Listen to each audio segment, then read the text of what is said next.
Hello, my name is Frank Dorner. I'm the director of Lone Star Athletics based in Houston, Texas. And today I want to update what we've gone over in the past in the other videos. I feel like I've left some things out that need to be addressed. First, in contacting coaches, if you send information along to a coach, make sure it's verifiable and make sure it's true. What I'm mainly talking about here is stats. It seems like it's just gotten to be commonplace for somebody to pad their stats and send it off to the coach. This is going to create a problem for you, because if the coach finds out that those are padded stats, he's going to get the idea he can't trust you, and that's just not where you want to be. So make sure everything's on the up and up there. What I would suggest to you is have your high school coach send your information along. Most of them will work with you in that respect, and most of them are happy to do so. If your local newspaper has stats in it and your name's there, send that along. Some districts or some high schools have their own web page that have stats for their team or the district in it. If that's the case, what you need to do is alert the coach that you're talking to or the coaches you're talking to, and let them know that that information is available to them. They'll be appreciative of that. And like I told you before, you can help a coach out, it's going to come back to help you. Also, if you have your own web page, you might want to take those district stats and put them on your web page. This is just another thing that shows you're a team player, and coaches appreciate that. Now, the next subject I want to talk about is parents. A lot of parents have asked me if their son should handle the recruiting process as far as sending out the emails, the correspondence and all that, and it's going to depend on how well versed your son is in grammar, spelling, if he's real dedicated to it and all that. Most parents do this. I mean, do the correspondence. They just want to make sure it's done and it's done right. I would say include your son in the process. Let him know what you're doing. Kind of teach him. Let him kind of take it over at a point, and just keep him involved in it, because it's for him. So I would think that you need to kind of bring him into the process. If you're meeting a coach, you always want to have the athlete talk as much as he can with the coaches. Now, parents, coaches are well versed in having you ask questions, and that's what a parent is supposed to do. So they're used to that. You want to make sure that it's going to be the best situation for your son, and that's quite all right. So I would say if you get a recruiting visit and the family goes, have questions, and don't hesitate in asking them.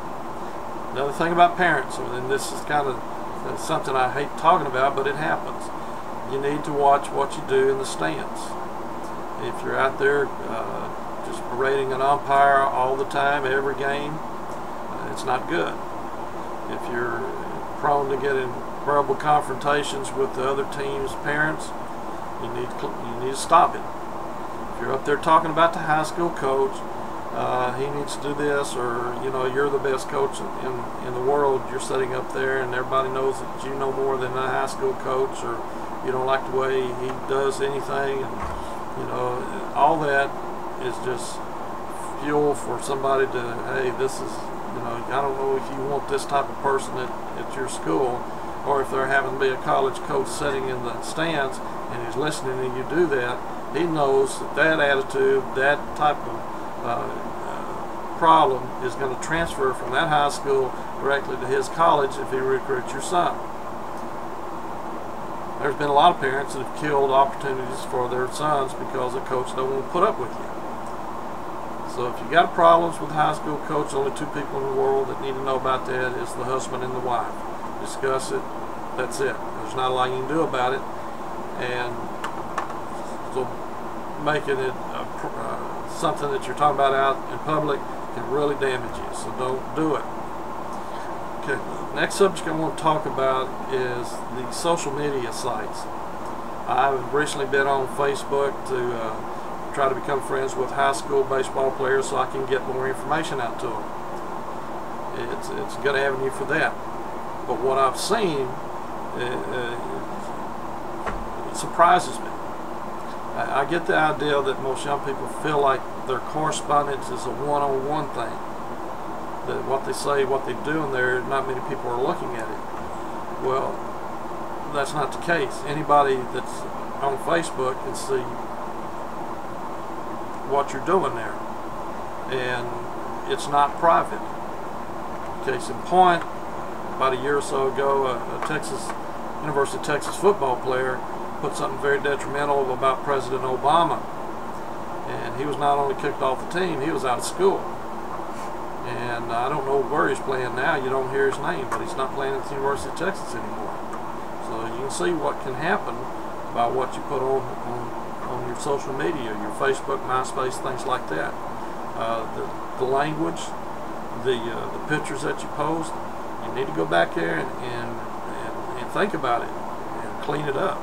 It depicts a lot of things that I find just, well, I'm not going to go on about it, but you need to take care of that business. I'm going to make a request of you. We have a web page, which is www.lonestarathletics.net, that has a lot of information, a lot of tools that you can use in helping you in recruiting. You can send your bio and we'll put it up for you. It's a brief little thing, but it does get your name out there, and we send that information off to college coaches. Helps you out, kind of get you started in the process of name recognition there. And we send it out to about 1,200 coaches across the United States. We update information as far as camps and things like that. There's a place on there that you can send me your email address that I'll put it in our database, and what I do with that, I'll send you updates on any event that I think is helpful for you. If you'll join our Facebook, either a friend or hopefully you go and join our group, or it's Lone Star Athletics, that enables me to send out information to you also. So we have a little thing on the web page where you can click and follow me there. We're here to help. Nothing on that web page costs you anything. We might do an evaluation camp in December. I haven't decided on that just yet, but probably we are. That we charge for, and I would like to see as many of you come as possible. We can't take more than 100 kids, but you know, that'll take care of a lot of you. But just tell your teammates about us, tell your friends about us, tell parents about us, because we're here to help. And I just want you to know that, and go to that web page. There's a lot of things that can help you there. So I'm going to sign off now. If you need me, my email and my phone number is on the web page. Thank you so much.